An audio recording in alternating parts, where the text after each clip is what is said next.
This is the 3-prong AC power adapter. This is the 5-foot cable here that you're going to need for the replacement for your Chilipad cube. If you need to replace the factory cord, this is exactly what you're going to need right here.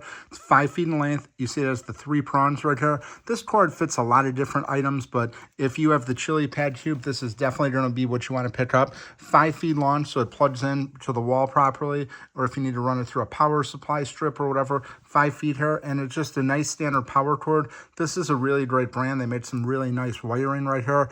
This is how you get it. It comes shipped in a plastic wrapping, and it has this twist tie on here. I picked up 2 of these because each of the Chilipad cubes that I have, they did not have the factory wiring, so I had to pick one of these up here, and it works flawlessly, exactly what I needed, and it just works just like the one from the from Sleep Me Chilipad, and just does a phenomenal job. So definitely want to check this out if you're looking to replace your Chilipad power cable. 5 feet long. Highly recommend this one.